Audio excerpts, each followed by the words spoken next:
In the name of Amen, the Supreme, the All-Powerful, the one and only true Lord, and Amen we trust.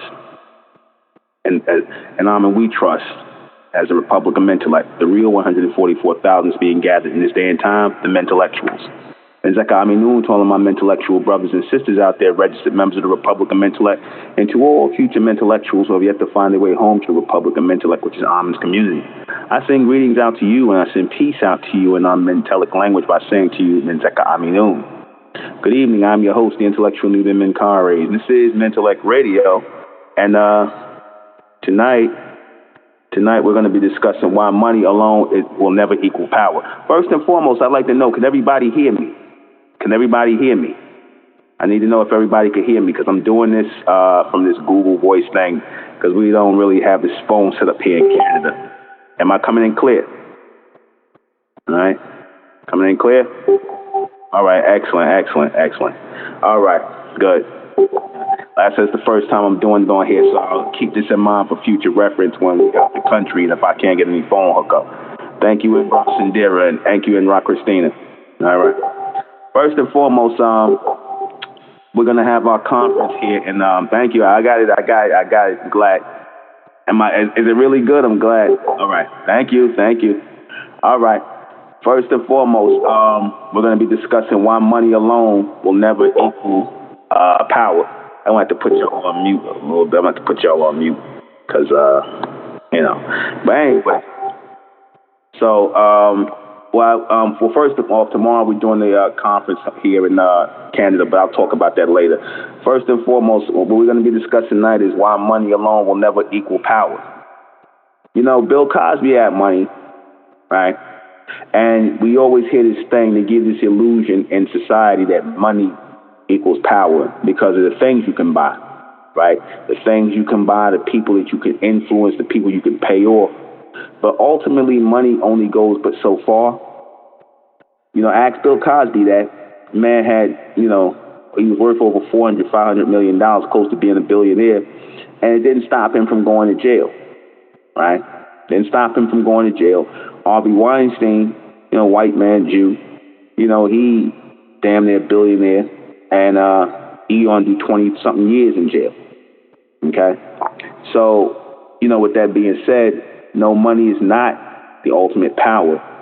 Money is not the ultimate power, nor has it ever been. And for people that believe that, they need to really think again.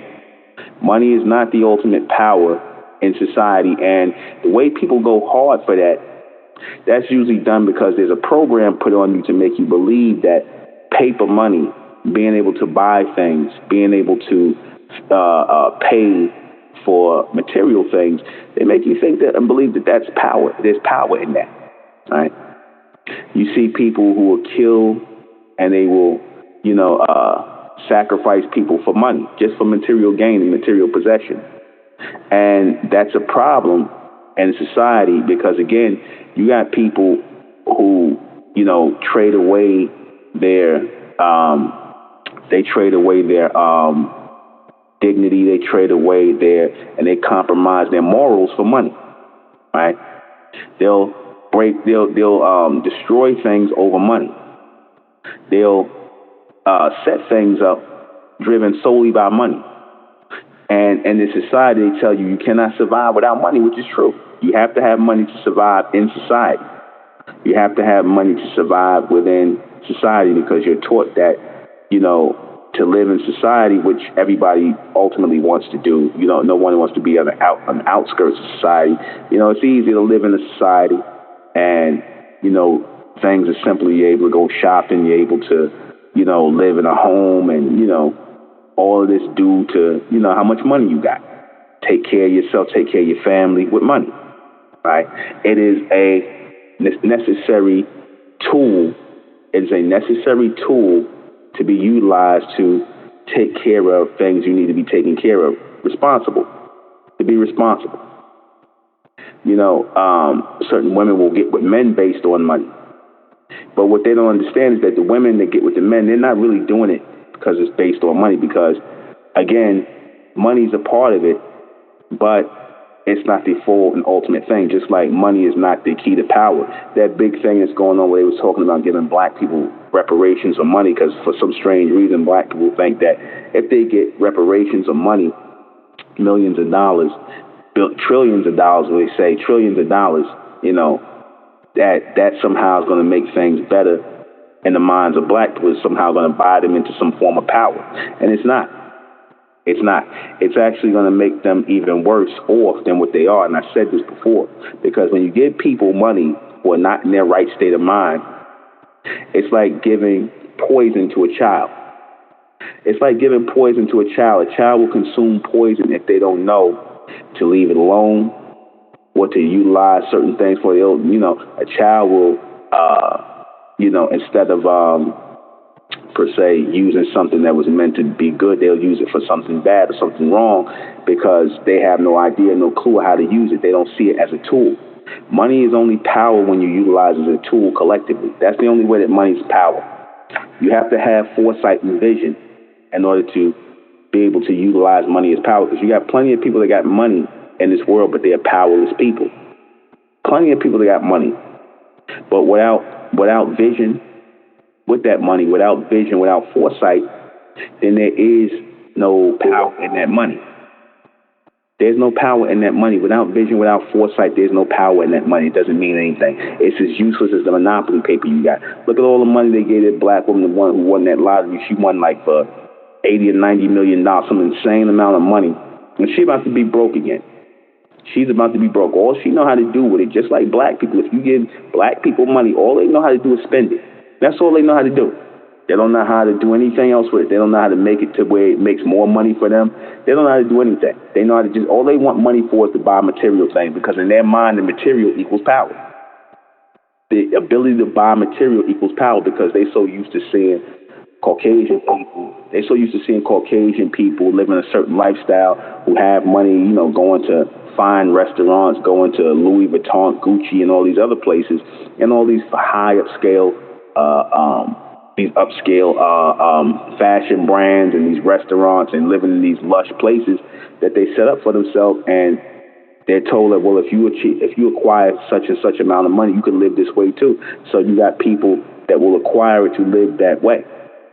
And they think that that's power. They've made it, because they feel as though they have made it amongst the people who, it's only a small amount of people, as opposed to general populace who have to work for a living, who have to really grind for their money.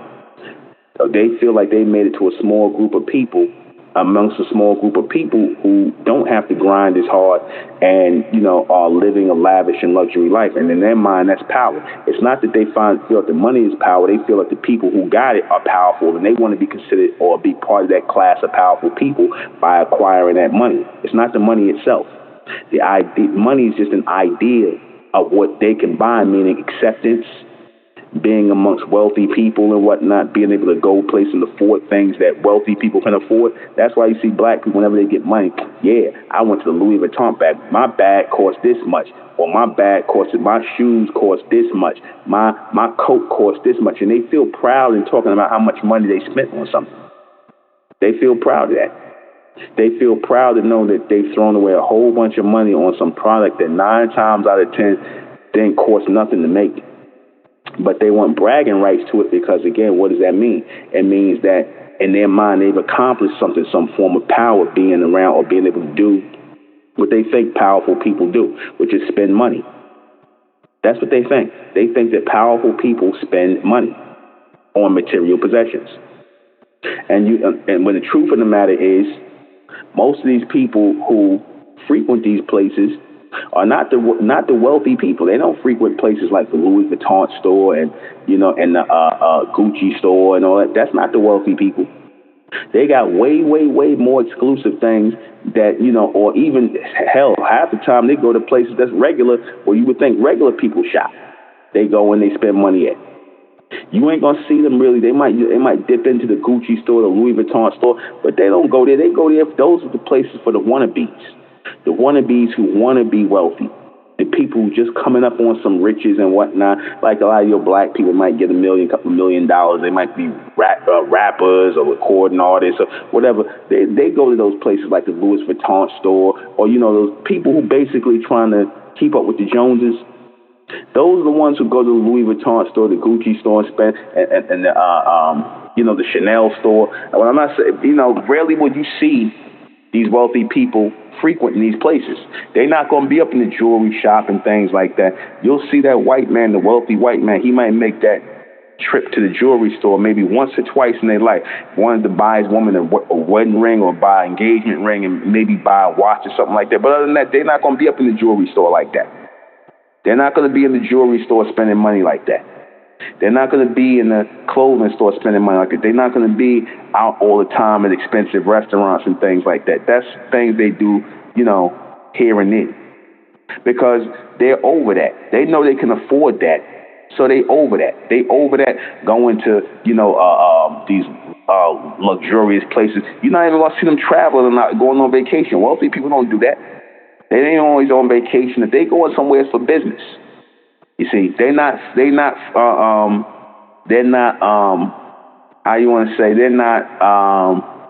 extravagant with their money. They're very frugal.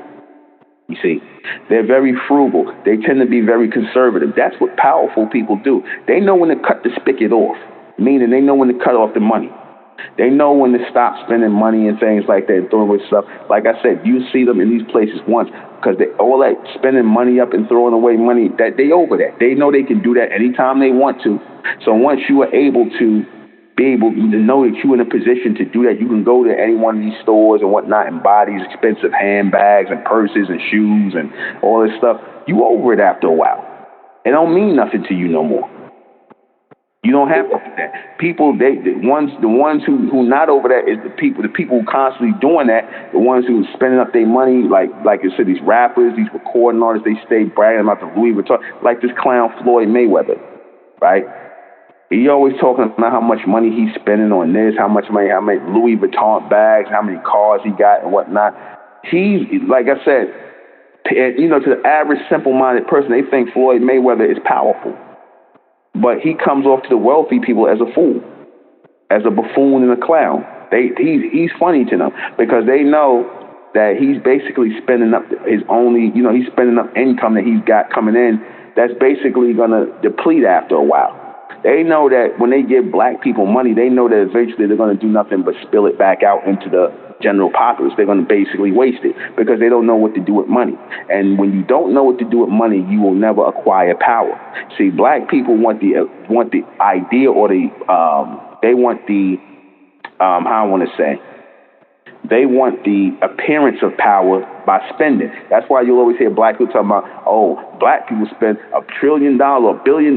We got spending power here. We got buying power here. We support businesses. We got spending and buying power here. No, you ain't got. There's no such thing as spending and buying power. They call that consumer. There's no power in being a consumer.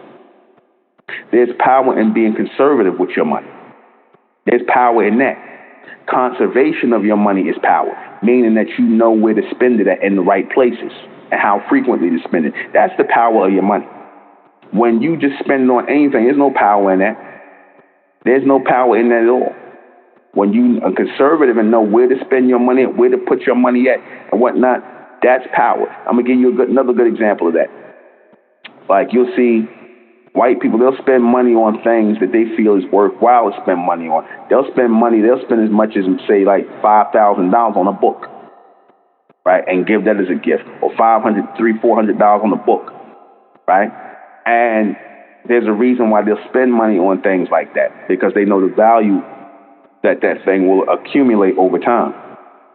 See, black people, people who, think that money is power and material things is power, they throw away money quickly. As quickly as they get it, as the quick as they spend it. So as fast as they get it, as fast as they spend it.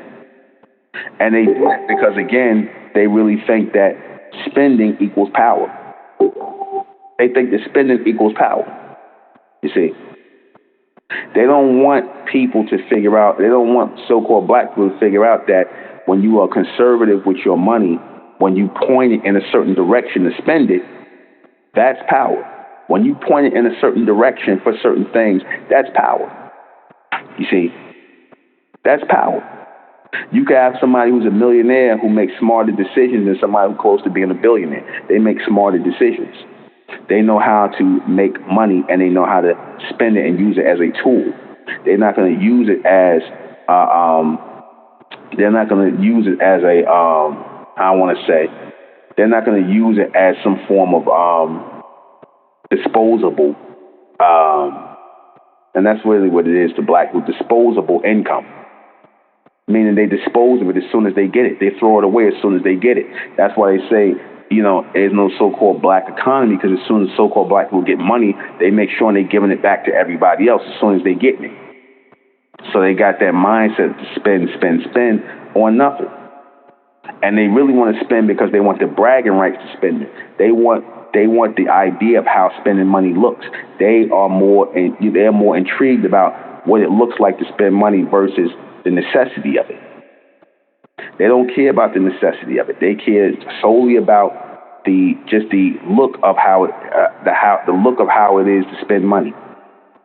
Right? That's all they care about. They care about what they can put on their backs, what they can drive, and that's it. And in their mind, that's power. Right? Like you got a lot of idiots talking about first you get the money, then you get the power, then you get the respect.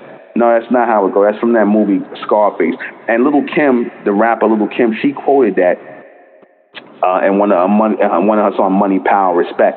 And why do you think they make records like that? They make records like that to cater to black people. They want you to think that money will get you power and respect.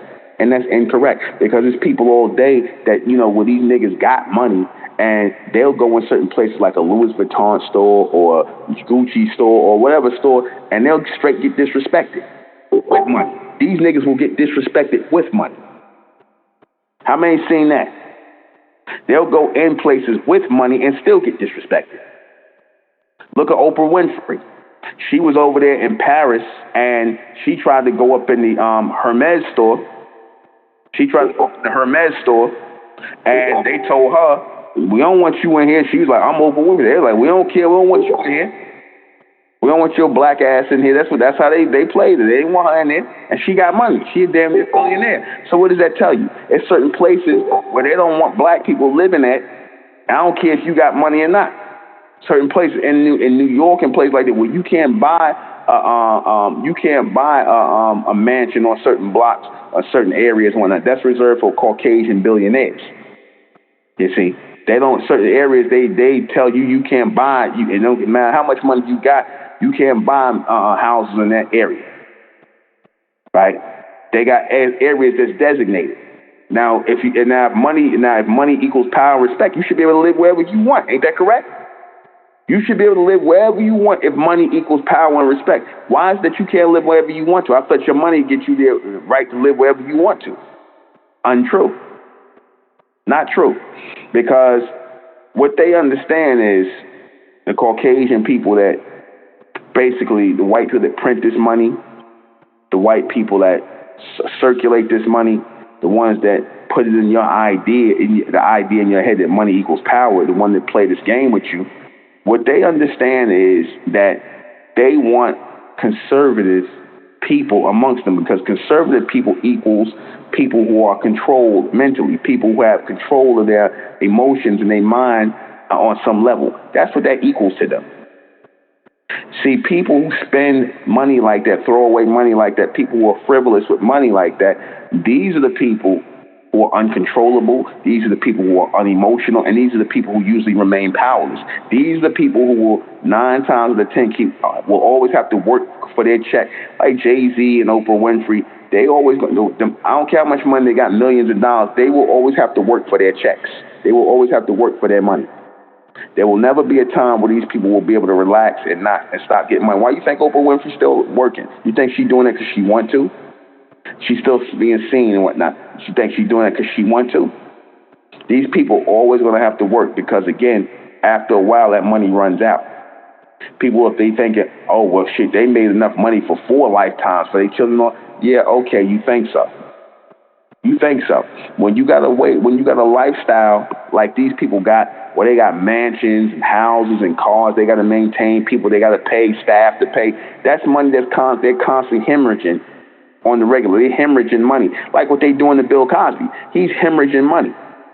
He's hemorrhaging. They making sure they break Bill Cosby. That's why they have him paying for all them legal fees. Now they about to go do a thing where women could be able to file. Then they passed this law for people like Bill Cosby. He'll be able to file civil suits, and the women can, if he dies or whatever, they can go and just basically plunder his man's estate. They can go into his estate and take his money and, come with these suits and take his money in civil court. You see? So these people are very well aware of the fact that they constantly have to be working, and they're going to dry up Bill Cosby's income. He ain't going to be able to go out and do no shows. He made his money. He made a lot of money on the road as a comedian. Now they don't poison that. He ain't going to be able to go out. And they might go and see no Bill Cosby. When the man get out of jail, he's going to be half dead. Because like I said before, they trying to get him to sell that property up in Pennsylvania that he has, that this energy company wants. And that's really what the source of this is. That's why his trial was in Pennsylvania. And they made sure he was going to go to jail because they're trying to break his pockets. That's the whole thing. Along with trying to break the image of the black man and black woman together, because they really don't want Bill Cosby to get any more residual money from the Cosby Show, which he owned the rights to. That's why they stopped playing that. You see, so they killing two birds with one stone. They kill a man's legacy of a so-called black family, so you don't see that show, the Cosby Show, no more. And also, so they break his pocket, so he had to go to them and eventually sell that property to get himself out of debt, because that's what's ended up happening. They trying to hemorrhage him from cash, but that just goes to show you money does not equal power. It does not equal power. Always know that it does not equal power. What it equals is, if you are not in the right state of mind, what it brings to you is misery, and it brings debt to you. And it brings a whole lot of phony people around you who pretend that they care about you or that they with you, but they only around for money. But when you are conservative with money, you tend to become conservative with the type of people you around. You become conservative with the type of decisions you make. You become more of a thinker when you hold back your money, when you don't throw it away on things. And like I said, there's nothing wrong with having nice things. There's nothing wrong with having nice things. Nothing wrong with having a nice car, a few nice cars. Nothing wrong with having a nice house. Nothing wrong with having nice things. But when you start going overboard and you got 50 cars and and you buying $1 million cars and whatnot, and Matchbox car, and you got 5, 10 houses and all this nonsense and whatnot, that's just the showing of a greedy person. Especially when you don't have income that's going to continuously come in. When you see a lot of those Arab sheiks and whatnot, those billionaire Arab sheiks and whatnot, they got money like that because they know money's going to keep coming in from the oil as long as the oil's going to keep going. That's why they can live like that. Because they got so much oil that they up under, which they're supposed to be sharing with the rest of the Arab world, but they're not doing that. But these people are stinking rich. These are a bunch of pale Arabs. Right?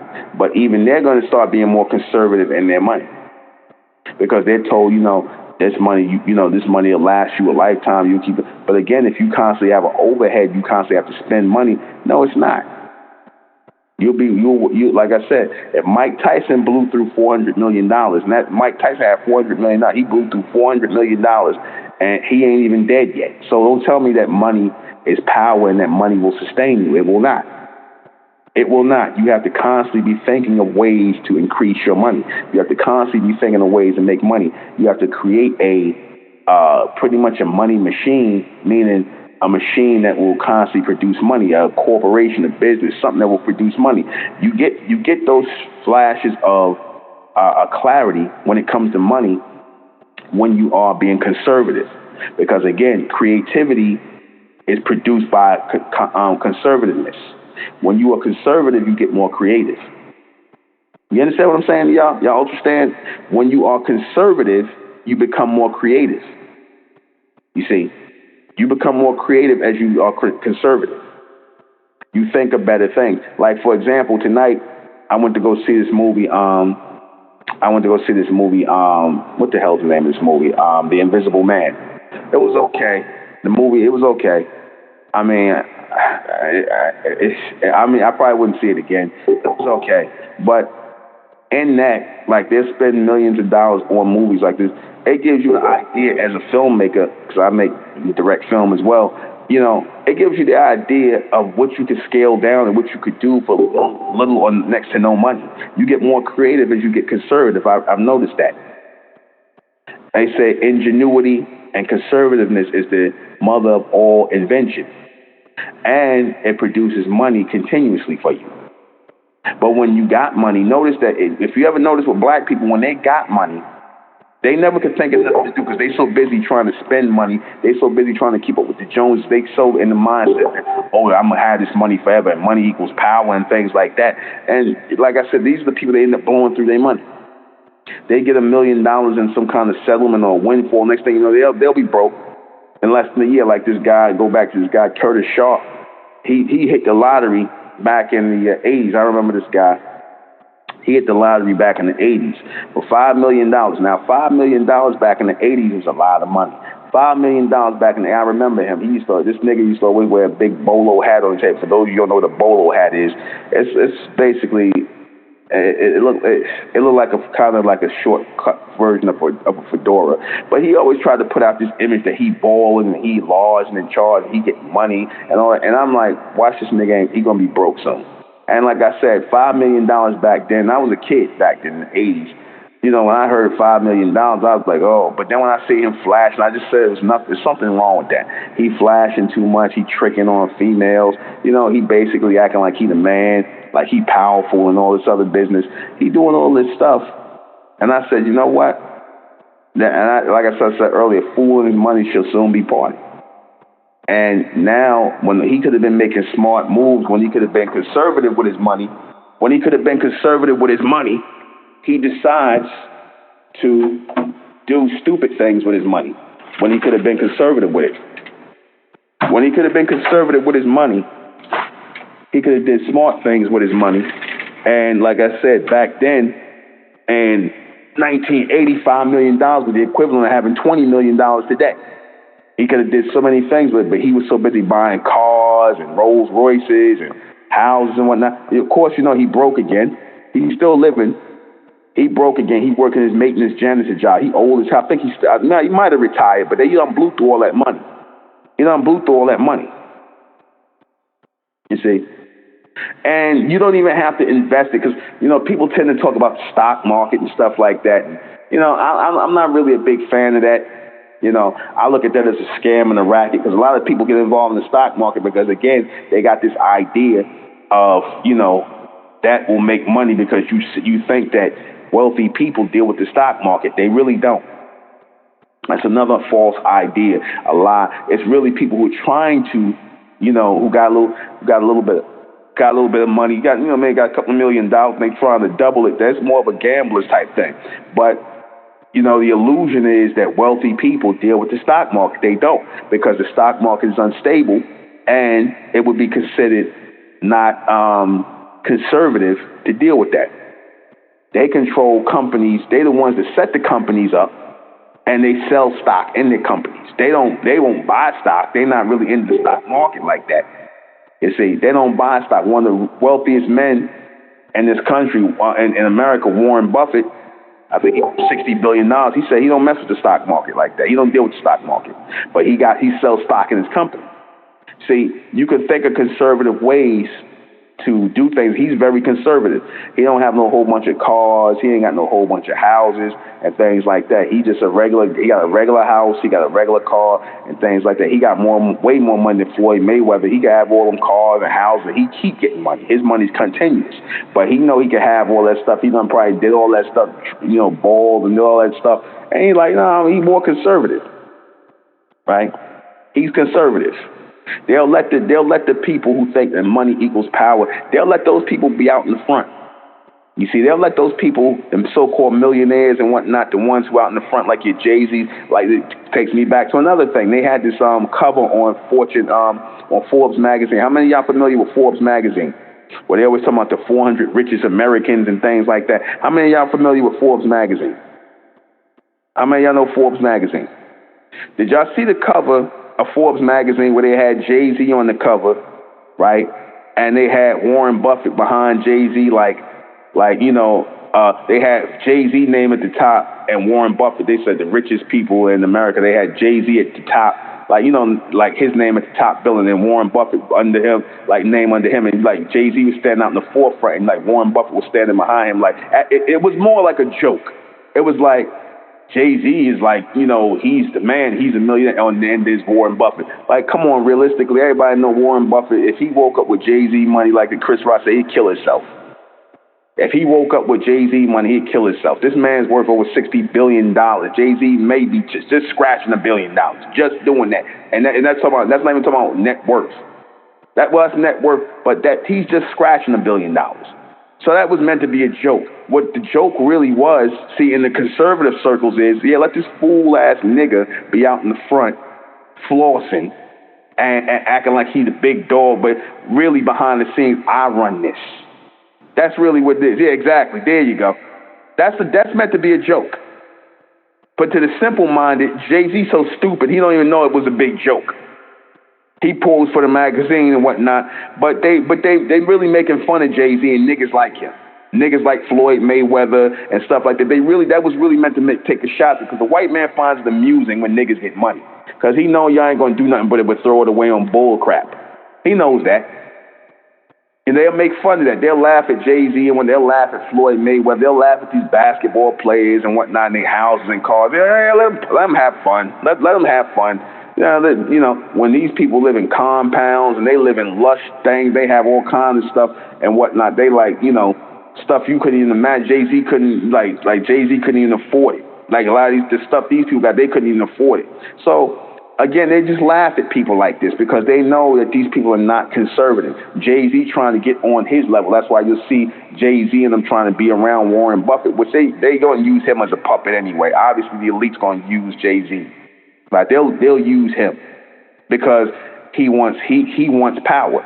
He feels being around these people and soaking up what they already threw him a few crumbs off the table and whatnot. And you know, he a good yassa boss. He a good yassa boss for the white billionaires and things like that. He a good yassa boss. They might let him join the country club and, like, you know, serve them their food or something like that, or, you know, basically, you know, let him come out once a blue moon and when I play golf with them or something like that. You know, just let the boy hang around. You see, this is what they do. Why? Because again, they don't have that idea that money equals power. They never thought that. Even the Illuminati, the elites, your Rothschilds, who worth $5 trillion. Numbers like that don't even mean nothing to them. Numbers like $5 trillion don't mean nothing to the Illuminati, to the Rothschilds. That's and they got that like liquid money. That means nothing to them. What means something to them is their ability to control the people through the money. The money don't mean nothing to them. The money is just a tool to control people. That's all. Remember I said they use the money to enact law and order. That's just a way to enact law and order, to keep law and order going. That's all. That's just a way to keep law and order going. The money don't mean anything to them. That's their way of just keeping the law and order going, basically controlling the monetary world and things like that. That's all. That's all it's for. It's just a way for them to control people, places, and possessions. That's it. And set the law and order, because that's the true power. Once you are able to collectively gather the minds of your people together, something that people are not really able to do, once you are able to collectively gather the minds of your people together, right, effectively, then you can make all the money you want in the world. You can make all the money if you're able to gather and do it effectively and work in alignment together. But individuals with money don't mean anything. See, Warren Buffett, just like the elites, the Illuminati, the Rothschilds, and they got a crew of people around them, behind them, under them, like an organization, an order, a structure in which they, you know, control the world through these people. It's a system they set up. It's a system. The monetary system is nothing but a system they set up. And these people are on the low end of the totem pole.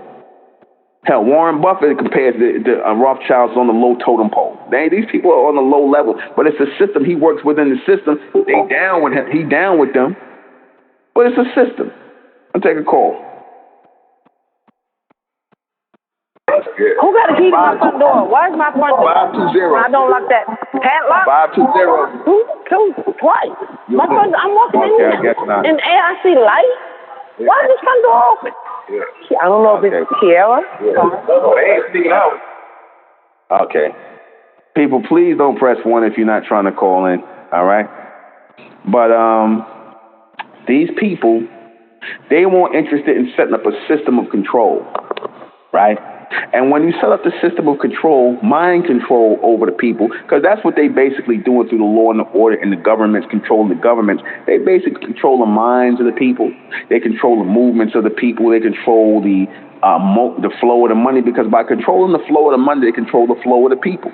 If you tell people, oh, there's no money over here, they're going to go to where there's money at. If you tell them there's money over there, they're going to go to wherever there's money at. That's how they control the movement of the people. They'll tell them, oh, there's no money in this area. There's no enterprise, no industry in this area. So they're going to go and they're going to look to where they can make money at. So you done got people to move without even having to tell them to move. You got them to move out of a certain area, and you didn't even have to tell them to move.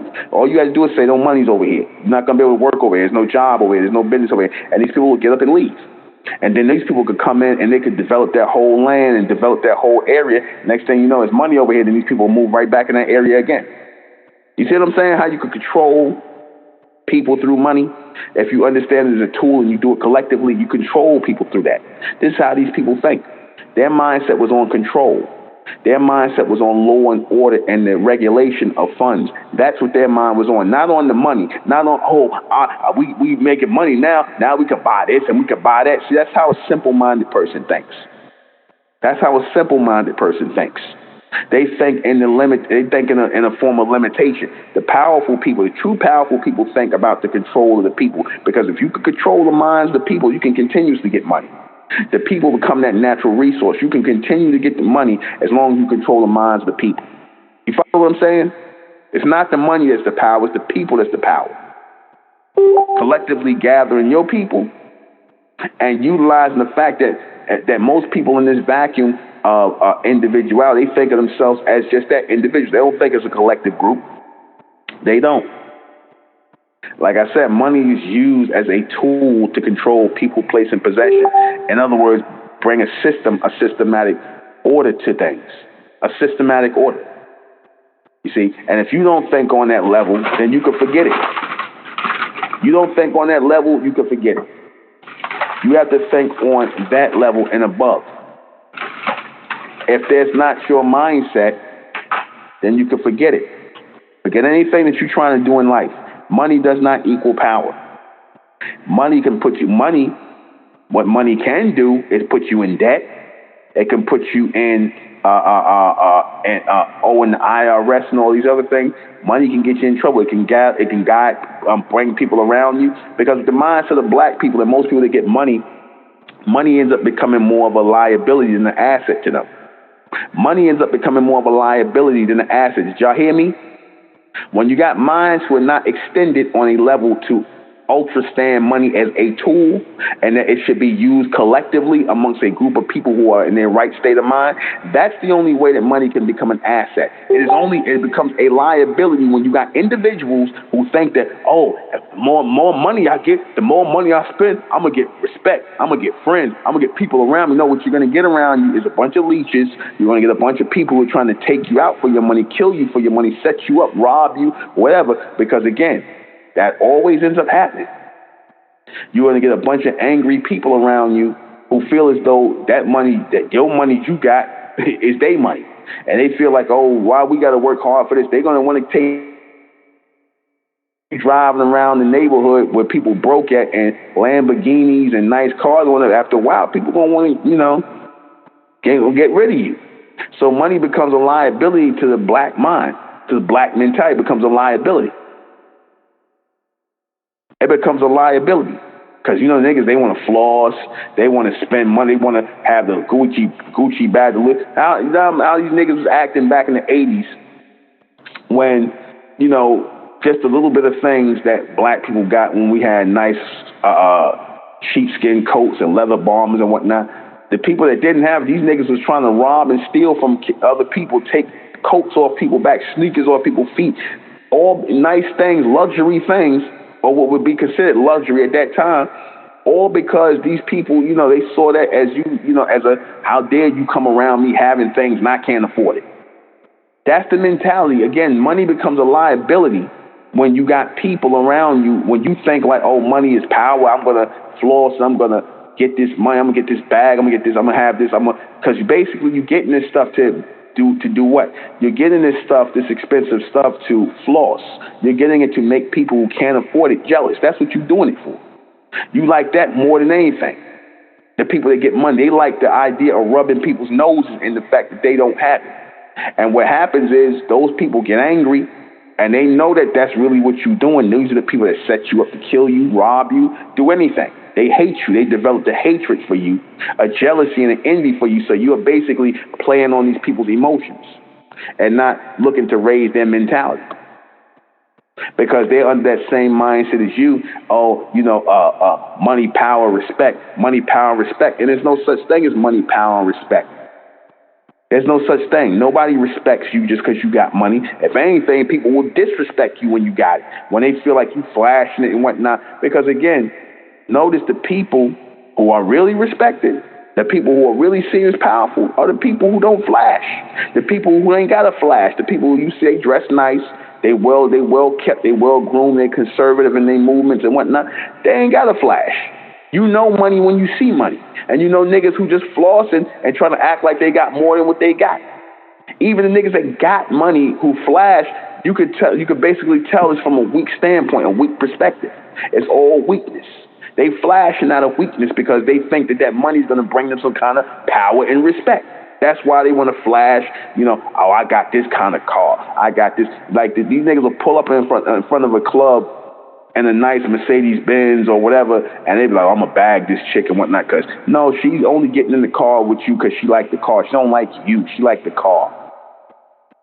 You see, she don't respect you. She'll be the same one setting you up to get robbed, or be the same by some nigga who 9 times out of 10 ain't got nothing that she laying up with.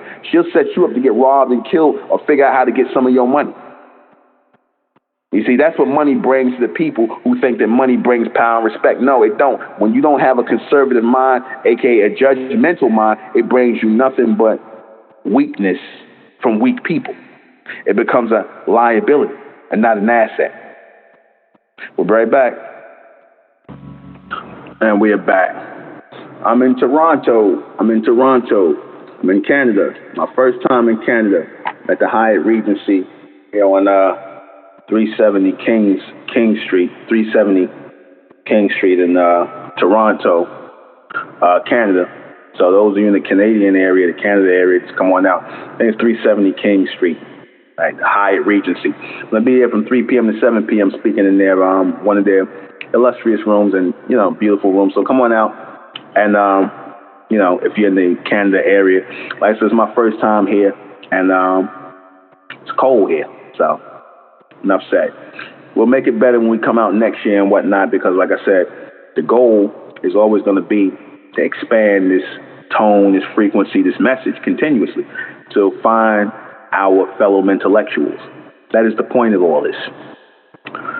Money, like I said, in the hands of people who are not that bright, money in the hands of people who are not that bright will soon fade away from those people. They can cause a lot of chaos and confusion. You know why they don't want to give black people any money in the society, why they don't want to give black people no reparations? Because they know that black people are going to basically be frivolous with it. They know that black people will destroy the economy if they have so much money to flow into this society, to so much liquid cash. They would destroy the economy. They would. Because, you can count on black people. They're going to be at the car dealership. They're going to be at the jewelry spot. They're going to be at the clothes. So, already cotton and leather and jewel and precious metals and, anything dealing with going into a car basically is going to be, it's not even going to be, be able to put out, because they're going to be bought up. So much is going to be bought up. So much is going to be bought up. Cars and everything's going to have to be on it. You're going to have people in the supermarket shopping like it ain't no tomorrow, going crazy, getting stuff that they can't even utilize, food that they ain't even going to utilize, food that they're going to spoil in their refrigerator, just so that they can consume things, because that's what consumers do. All they can do is consume. That's it. There was a time where our people were conservative with their money. There was a time when we were like that. And that's really our natural way of thinking. We were not consumers. We were conservative with our money. We actually thought before we threw our money away on things. We thought about how we spent our money. Now, you don't do that anymore. You're told to be wasteful with money. The message is for black people to be wasteful. And that guarantees that you as a collective people will never come into any kind of power ever again. That guarantees that you will always be low-level consumers in a continuously growing market controlled by people who are conservative, who will charge you outrageous prices for things that cost them nothing to make. Right? They will charge you outrageous prices for things that cost them nothing to make, whether it be automobiles, whether it be clothing, whether it be whatever. It don't cost them nowhere near the unit price to make these things. Sneakers, whatever. You niggas got like 400 or 500 pair of sneakers. Some of you niggas they got money. Y'all got like 300 or 400 pair of sneakers. You got 300 or 400 pair of sneakers. What do you need that many sneakers? Now I got sneakers and things like that, shoes. But ask yourself, you don't own one pair of shoes. You got 300 or 400 pair of sneakers. And what does that say? That's a person who has a mind of a child. That's a person who has a mind of a child, not the mind of a man, but the mind still of a child. A person who thinks that money is disposable and is used, it needs to be used to be disposed of instead of being utilized as a tool. Those type of people are dangerous when it comes to money. They're dangerous for anything when it comes to money. And that's the mentality of black people today. And, you know, like I said, black people got it the worst.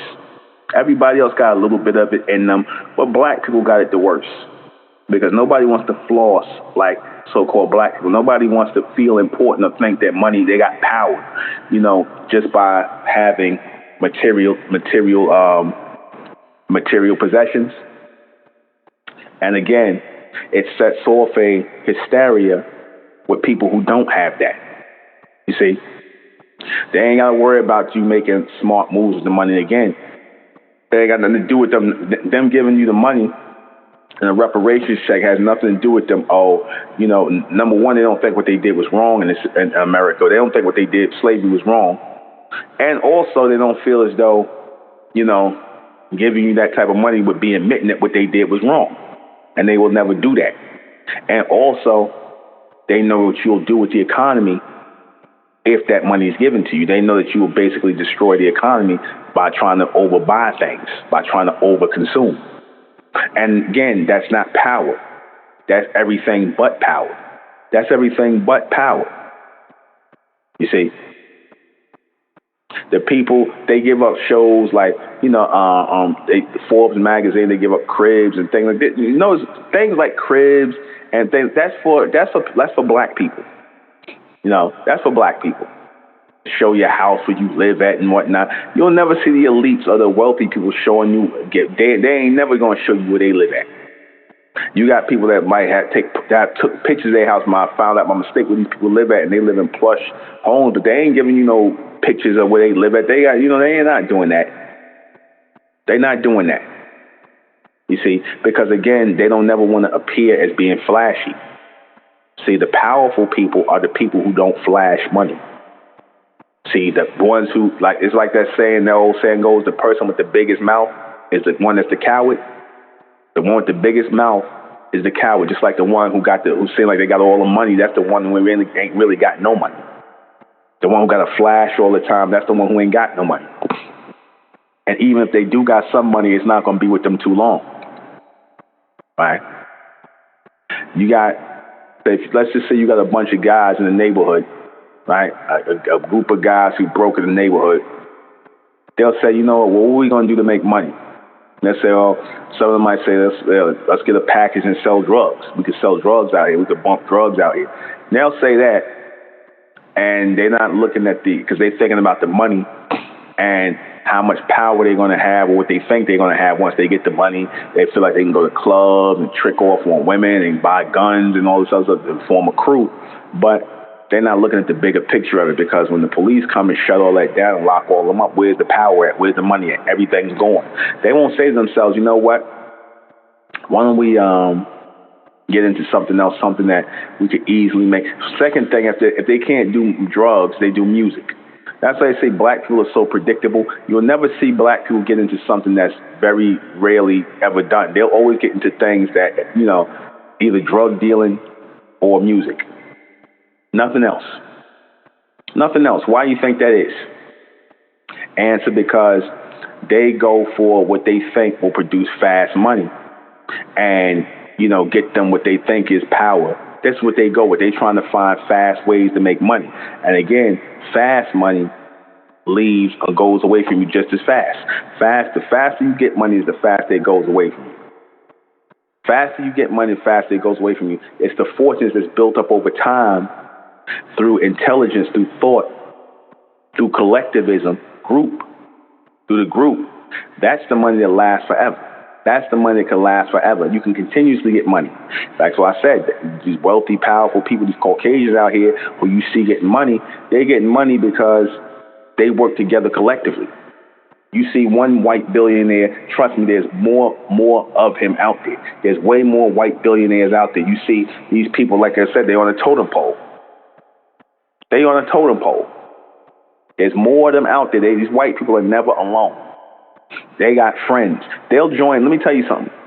They'll join. Why do you think white people join country clubs? Let me show you the mentality, and I'm going to talk about this tomorrow.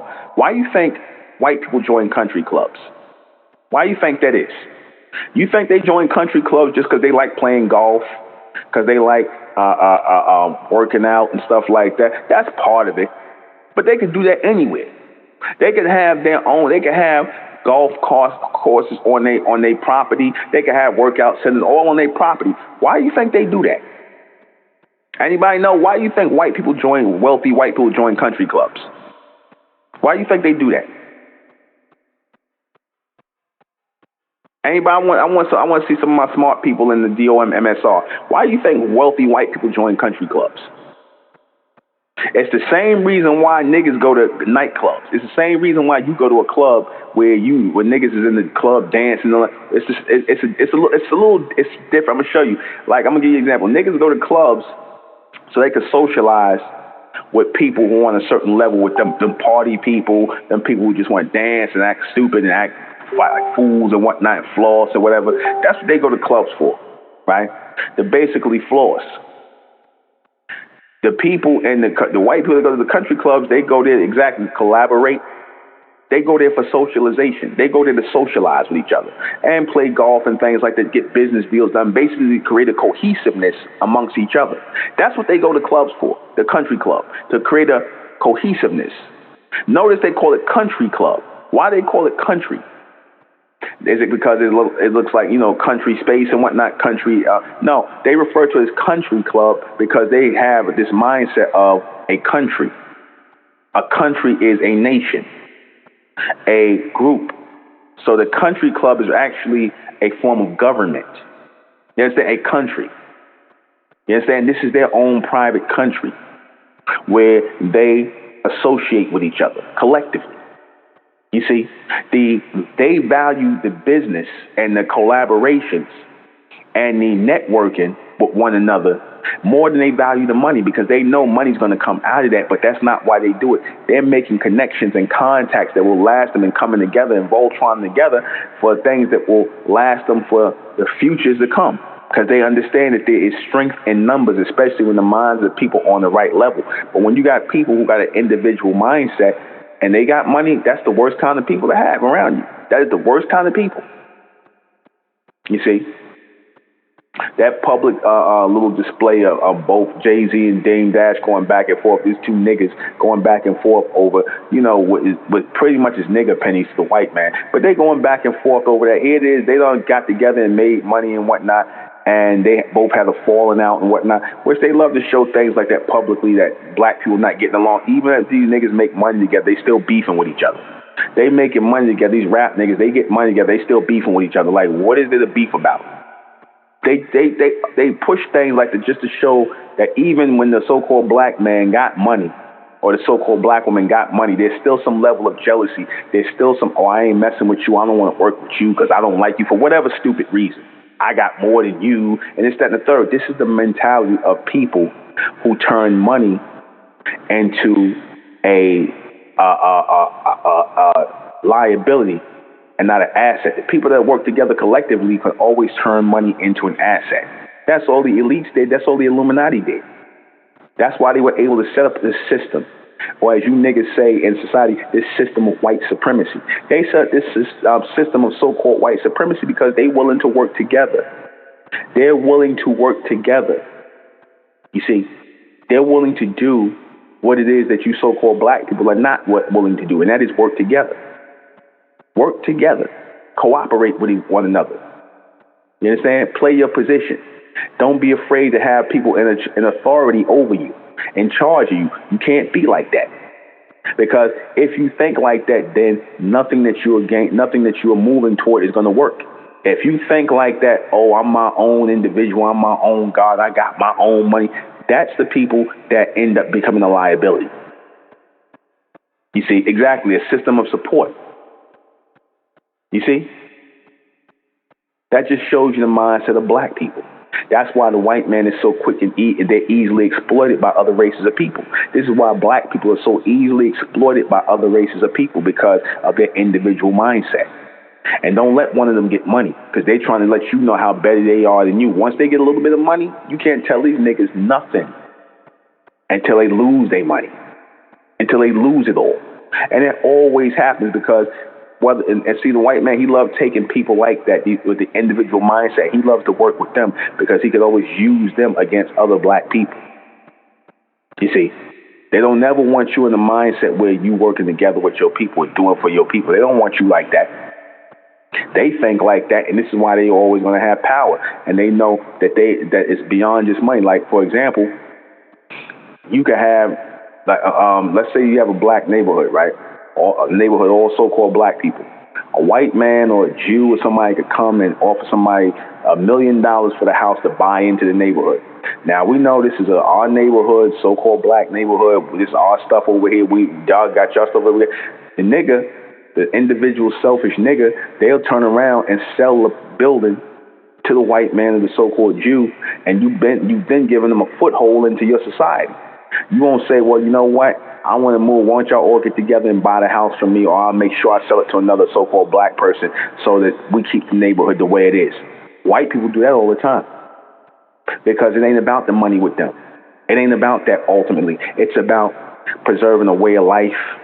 It's about preserving a certain way of thinking, that they want people like them amongst them. They want people like them amongst them. They don't want you amongst them. They want people like them, but it's okay for them to come amongst you. It's okay for them to get a foothold in, because eventually when they come in amongst you, they not only planning just to buy that one house, they plan to buy the whole damn block. They just got you to give your house away by proxy for whatever money they gave you. So they planning on changing the whole neighborhood around. And you always have a nigga who looking for a fistful of dollars. He'll sell out the neighborhood, sell out the community. The guy, oh, well, you supposed to sell to another so-called black person, somebody we approve of, somebody that's why you're supposed to have home association. Who moving on our block? Who is this person? Who you selling the house to? Y'all don't do that. White people do. They want to know who living next door to them. They want to know who you are. Oh, it's a black person? Nah, you ain't selling that house to no black people. There are no black people around here. You understand? Black people are simple-minded.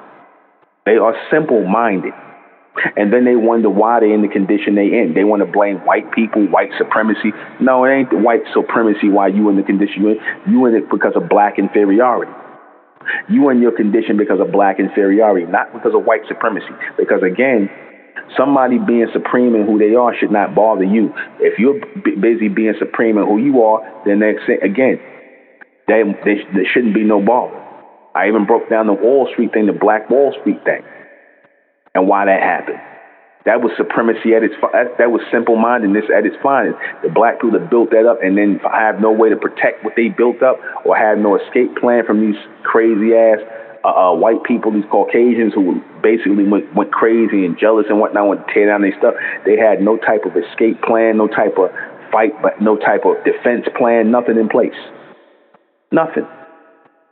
But this is what happens. This is what happens when you believe that money equals power, because that's what they believed. They believed, oh, we went 1 or 2 generations out of slavery. Now we get money. Now we going to get power. Now we going to get the respect. Now the white man going to respect us. You see what he did, right? He showed you how much respect he had for you. And like I said, they tried to rebuild that town, and they blew the town up again. You see? They destroyed it again. That just goes to show you. We'll be right back.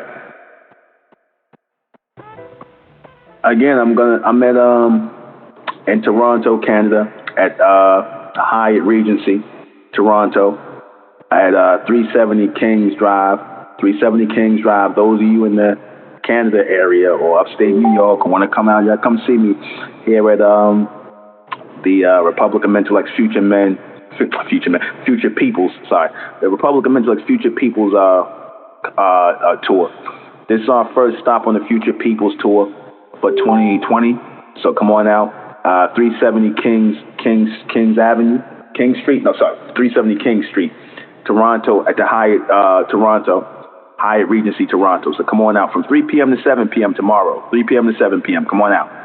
It's our first go out here in Canada. So we got a lot of family coming up, and we're gonna be streaming live on Facebook. So, look out for that. Talking about collectiveness and things doing moves made with money. The Nation of Islam, the old Nation of Islam under the Most Honorable Elijah Muhammad, was a perfect example of our people, collectively coming together and, financially becoming strong and stable in with all the businesses the nation was building. They were showing that is possible when our people are in the right state of mind to do something like that and to achieve it. And the Honorable Elijah Muhammad accomplished that. Notice, fast forward to 2020, the Nation of Islam today.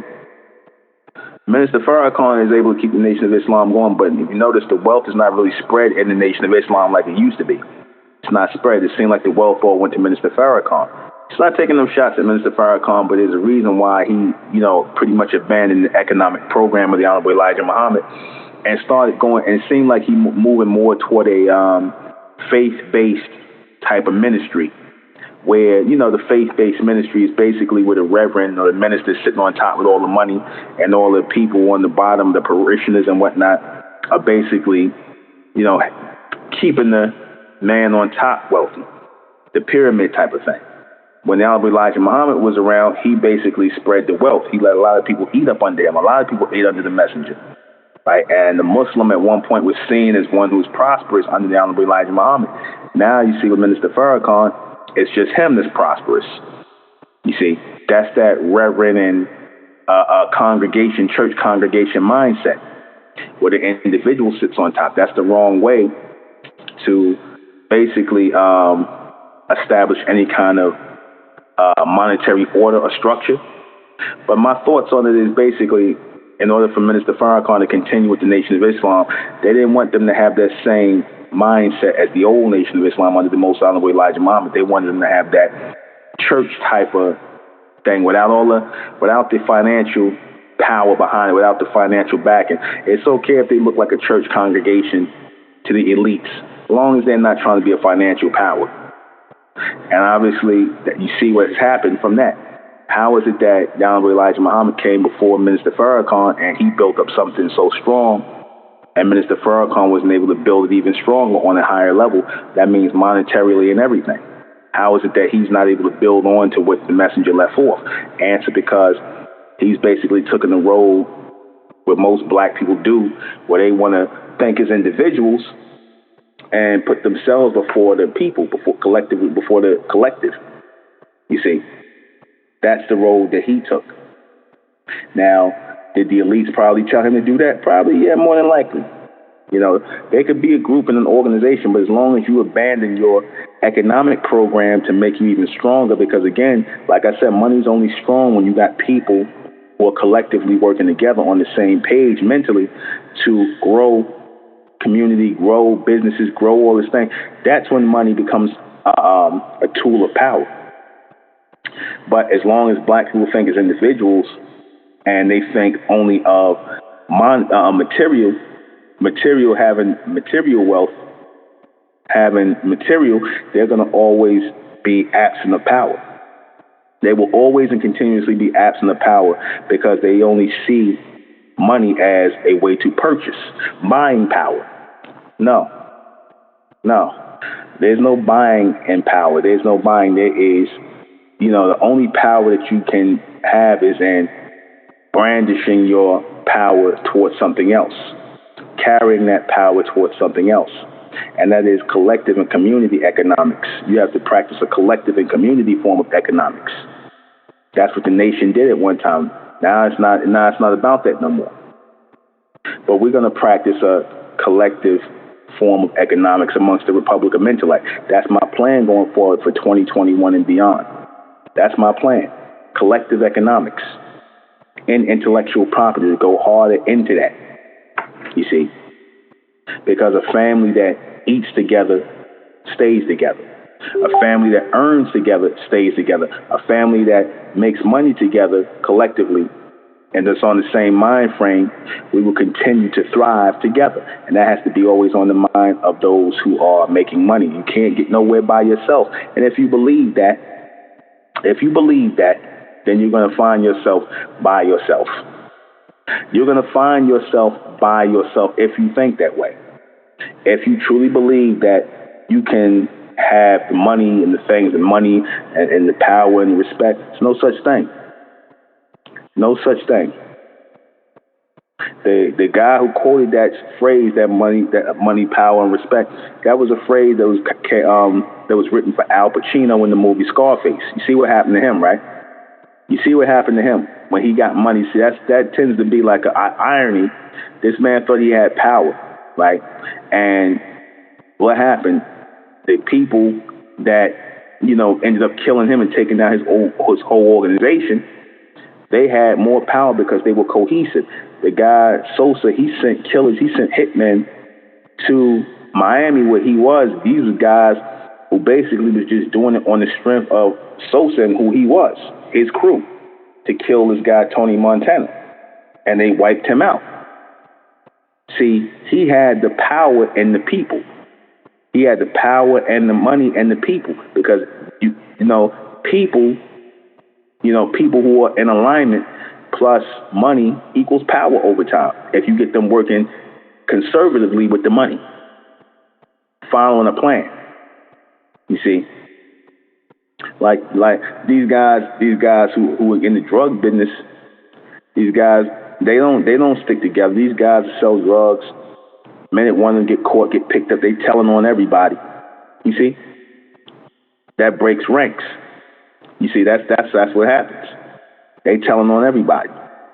Things they wouldn't even ask to tell. They wouldn't even in that big much trouble. But all the white man got to do is wave around some numbers, and that'll break the whole union. That break everything. And he could be bluffing.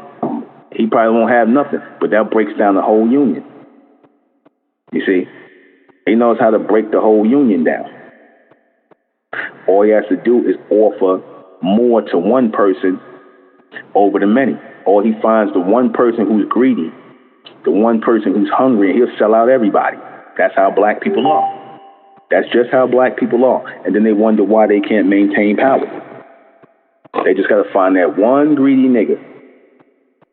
You see, that's all.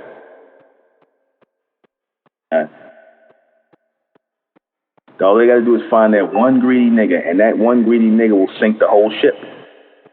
That's all. Just one. Destroy everything. So where's the power at then? See, they don't have to worry about that in the elites. The elites, they don't have to worry about that. The elites know, like I said, they have put themselves in such a high space that they don't even have to worry about the law or anything coming after them. They ain't got to worry about that. They put themselves in such a high position because of their system that they set up collectively and their desire to keep control of things. They figured it's better for us to work together and make way more money than if we working separately, then we can control everything. That's their mindset. They think high, exactly. They set the bar high. Black people think low. And then they wonder why they keep getting the results they want to keep getting. They want to keep on blaming the white man. It's not his fault. It's not his fault for black people condition. I want black people to stop saying that. That's not his fault. And I'm going to be the first one to say it. It's not his fault for your condition. It's your fault.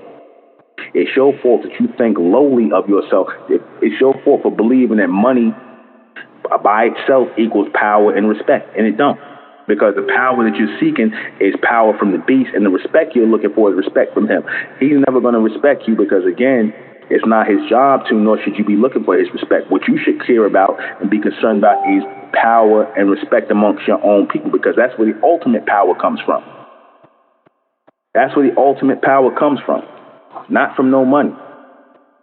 Not from no money. Because like I said, it'll be your same people, your family members, your so-called friends. They'll show you just how friendly they are. Let you get $1 million around a bunch of niggas. They'll show you just how friendly they are over time. Let you get $1 million around them. I bet you'll be able to survive more around white people with $1 million, even if it's white people that's middle class, than you are around a bunch of niggas who ain't got no money. You'll thrive more around them because, like I said, if you coming and going and whatnot, and they don't see nothing. Like I said, you'll thrive more. Be around niggas and have 2 dimes to rub together. They trying to rob you. They trying to steal from you. They trying to break in your house. They jealous. They don't want to see you with nothing. Because, again, they're bred on that material level. They were bred to be materialistic. They were bred to be materialistic. And that's it. So we can't think like that. We have to think on a higher level going forward. So let me go ahead and read these questions before we get out of here. Why will money alone never equal power? Because, again, money as individuals who are just about consuming, and that's all black people are. Black people are nothing but a nation of individuals. A bunch of people that are classified as a race called black, but yet they are individuals. They're not together. And when you have people with that mindset who don't wish to work together, don't wish to come together, then that's how you will always be controlled by the greater populace of people who will work together. That's the difference between your black supremacy and your white supremacy and your black inferiority. The white supremacy will always work together in a system. They will always Voltron together and work together. Black people will always find ways to separate themselves and be apart and be on some individualistic nonsense. They will always hate on each other. So then if you think like that, your money won't matter at all. Why do people believe this? Because, again, the beast constantly promotes money is power because that's his way to control you. If he gets you to believe money is power, then you're going to always chase money. You're always going to be running after money, and that's going to be what that is. Now, even people say, well, you collect dues for money and things like that, so obviously money matters to you. I told y'all before, the money does not mean the same thing as anybody else to me. I told you your dues, when you pay your dues, is meant to be a sacrifice, not monetary. It's meant to be a sacrifice. Your sacrifice, and like I said, even though I said we are beyond sacrifice, but again, it shouldn't even be a sacrifice. But I had to use this word for lack of a better word. It is meant to show that you want this thing to continue. That's what it shows, that you're willing to give up something. You're willing to give in something to keep this message going. That shows that you're willing to do that. If you want to call it a sacrifice, okay. But it shouldn't be, because if you truly want this, then it's not a sacrifice. It becomes a necessity. I'm just let me say it like that. If you see the necessity in this message, not the sacrifice, but the necessity, then you continue to do what is necessary to keep the message going. That's how you should see that. If you don't, then you're no different than these other black people out here who want to hold on to money and believe that money is power and respect. Who created this false belief and why? Basically, the beast created it to keep people under that illusion of chasing money, because he can move you around on it like a chess piece on the board once he gets you to believe money is power, because you'll always run after money and chase money.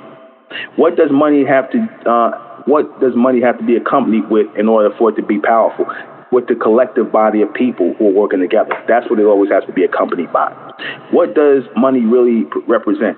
Money represents a tool to be used and gaining what it is that you want collectively, raising your people collectively. And that's it. We're going to close out in the name of Amen, by the power of Amen. In Amen we trust, in Amen we think, and in Amen we continue forward forever. Hail Amen, hail them intellectuals. I'll see you guys tomorrow at Hyatt Toronto Regency here at Kings Avenue.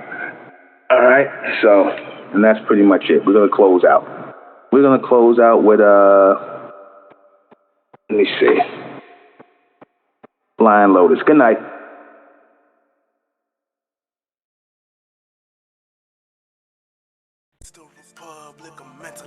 Rising out the black race to the bright race, out the black race to the bright race. Students public a mentellect, black race to the bright race. If it's hell, I'm in, then it's hell us. They tried everything just to spell us. Fed us religion, gave us fake gods. Through all of that, we beat the odds. Now we coming together under one flag. Colors red, gold, and blue. Superman, Superwoman, that's me and you. The infinite capabilities that we can